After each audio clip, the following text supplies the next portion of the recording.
Hello, Lori Michelle with Lesson 4 in Moshiach's Life Lessons. True happiness cannot be pursued.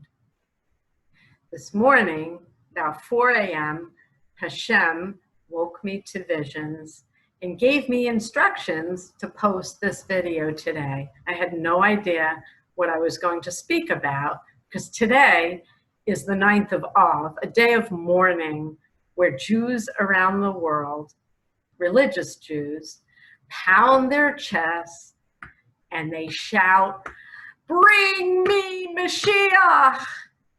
End my exile! Make me happy!" Oh no? Oh yeah. But Mashiach's right here teaching and posting this online because this is what Hashem wants you to know today. This morning at 4 a.m., he awakened me to two visions. The first was the word happy. And he said, "What did I just show you?" And I said, "Happy." And he said, "Lori, what makes you happy?" And I said, "Giving to my kids and making them happy. When my kids are happy, that makes me so happy. I love to give to my kids." And he said, "Lori, you deserve to always be happy." And I said, "Thank you, Hashem. I don't know if I deserve anything, but I really do enjoy giving to my kids. That's my source of joy." And then he showed me the American flag, the stars and stripes. And we know that Americans believe they have the unalienable right to pursue happiness.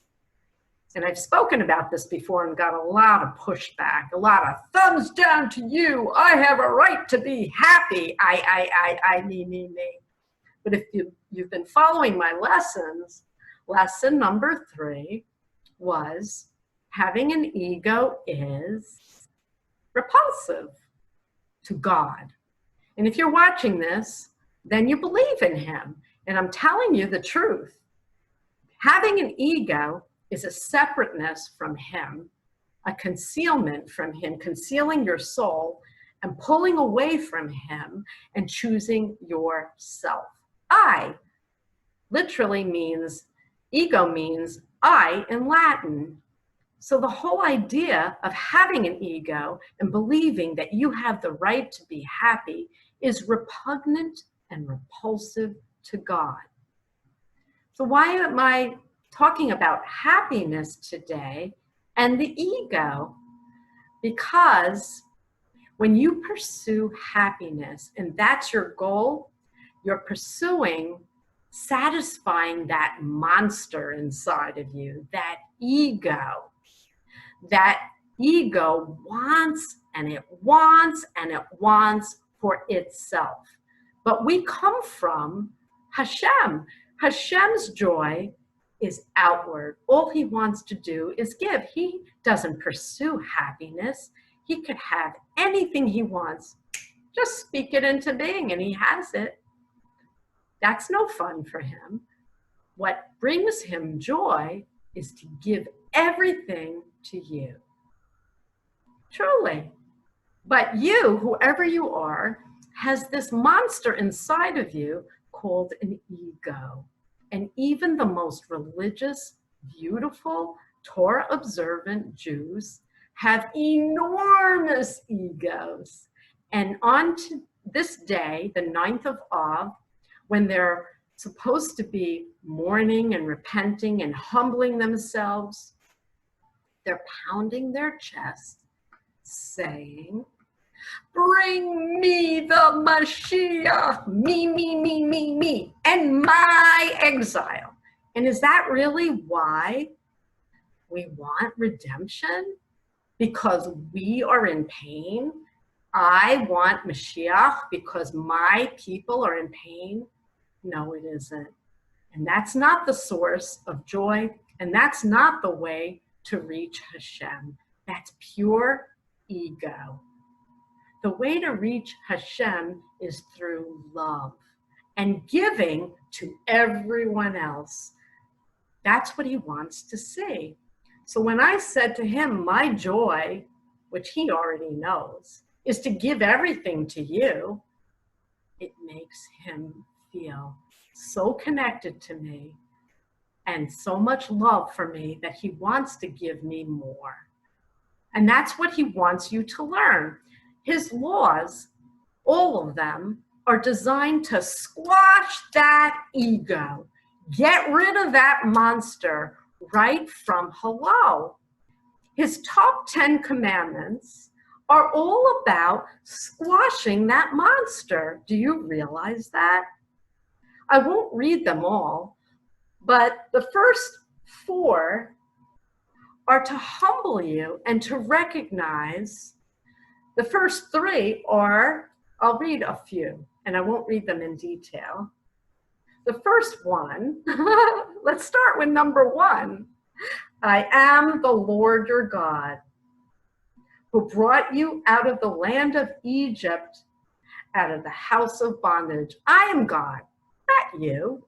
When you obtain an ego, you're suddenly in charge. I, me. I want to be happy. I want the Moshiach.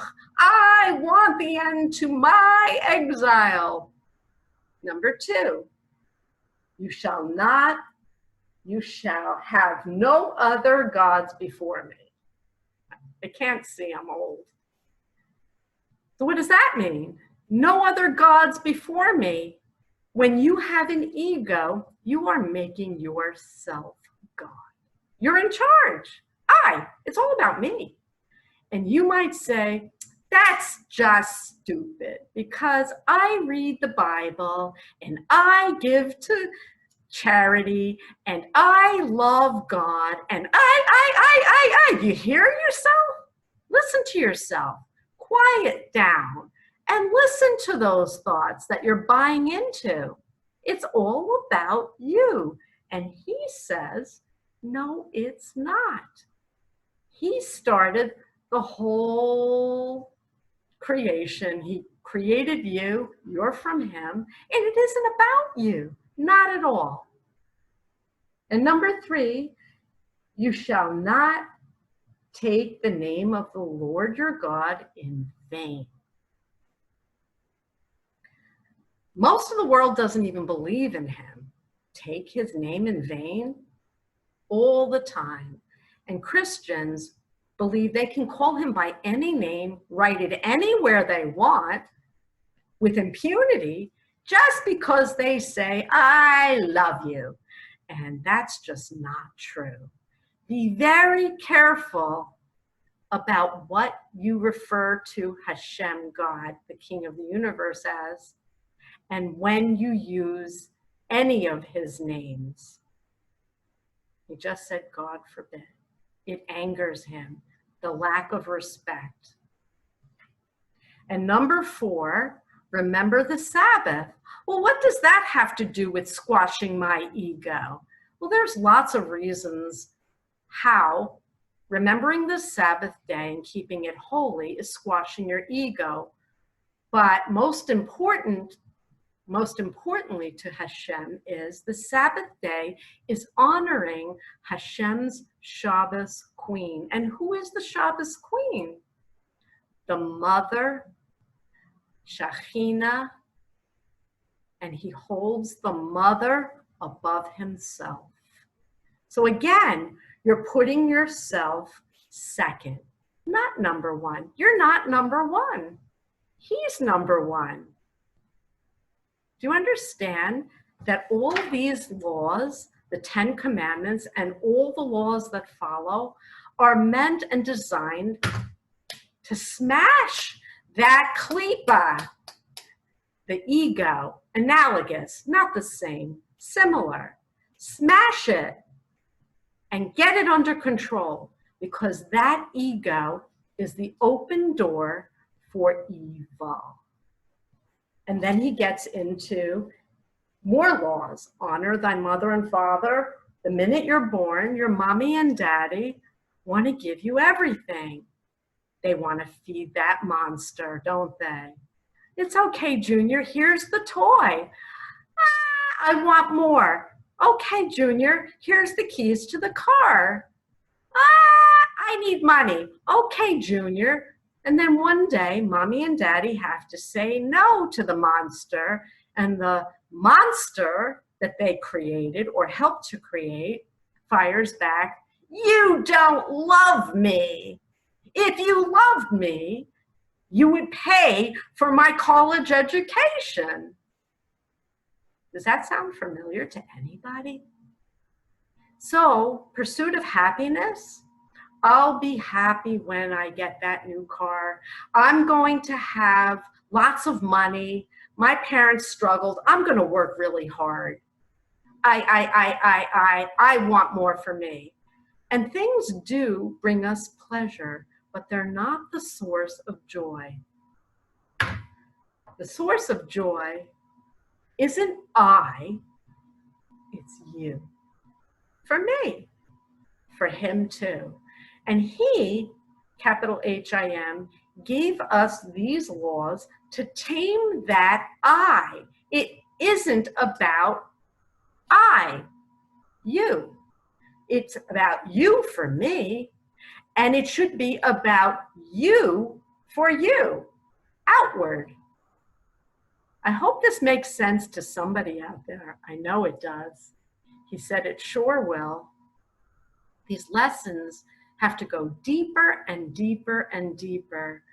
And we need to get together and discuss these lessons in greater detail and give examples of what I'm talking about.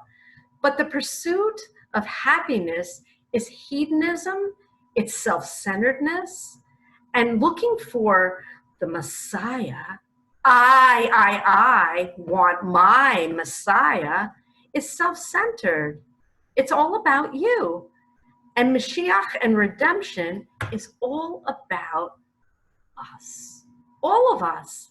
Saving our children, doing it for each other. It's not about me or my group. It's about everyone. Everyone needs redemption. Not just the Jewish people. Not just the Christians and Muslims. We all need peace. And we all come from him, and we need to emulate him. Hashem, God, the King of the universe. His joy is bringing you joy. His laws were given to you, to all of us, so that we can enjoy a beautiful life here in the physical world and not be all about ourselves. God bless you. If you haven't already, the Torah Part 2 and Mashiach is waiting for you. God bless you. Peace on earth in our time.